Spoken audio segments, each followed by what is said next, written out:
Hak guna usaha adalah hak untuk mengusahakan tanah yang dikuasai langsung oleh negara selama jangka waktu tertentu guna usaha pertanian, perikanan, perkebunan, dan peternakan.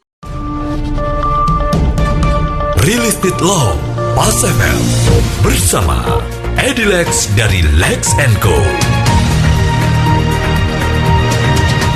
Mitra bisnis, dalam edisi kali ini saya akan membicarakan mengenai hak guna usaha. Hak guna usaha adalah hak untuk mengusahakan tanah yang dikuasai langsung oleh negara selama jangka waktu tertentu guna usaha pertanian, perikanan, perkebunan, dan peternakan. Nah, salah satu hal yang menarik di dalam pengaturan hak guna usaha adalah hak guna usaha ini betul-betul diterbitkan di atas tanah negara dan selalu haknya hak primer.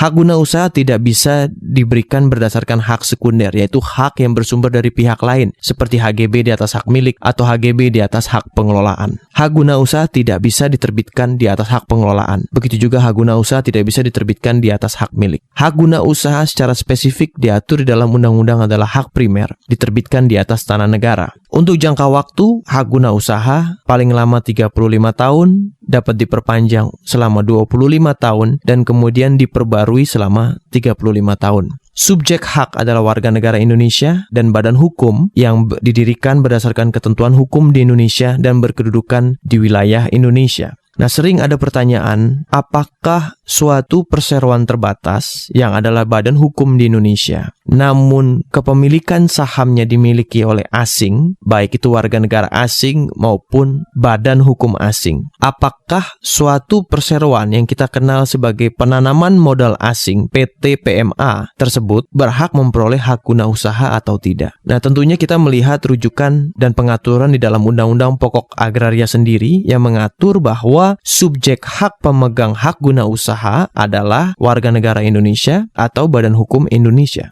Nah, selama PT PMA adalah badan hukum Indonesia, meskipun kepemilikan sahamnya asing, baik itu oleh WNA maupun oleh badan hukum asing, secara esensi karena badan hukum tersebut adalah badan hukum Indonesia, maka PT PMA berhak memperoleh hak guna usaha. Hal yang sama juga berlaku untuk hak guna bangunan dan juga hak pakai.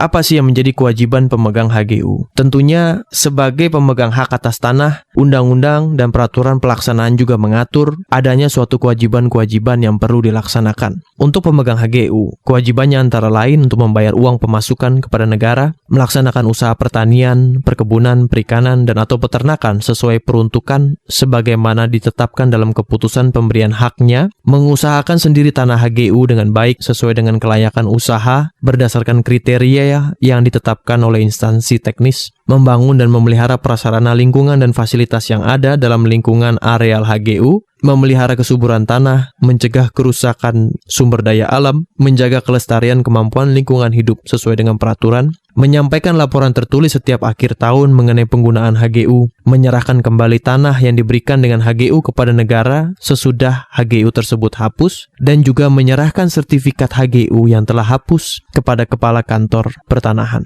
Itulah yang menjadi kewajiban. Dan apa yang menjadi hak? Yang menjadi hak tentunya menguasai dan mempergunakan tanah untuk melaksanakan usaha di bidang pertanian, perikanan, atau peternakan, dan penguasaan dan penggunaan sumber air dan sumber daya lainnya di atas tanah HGU untuk mendukung pelaksanaan usaha. Sebagai layaknya suatu hak, maka hak HGU pun dapat hapus karena berakhirnya jangka waktu atau dibatalkan haknya oleh pejabat yang berwenang sebelum jangka waktu tersebut berakhir.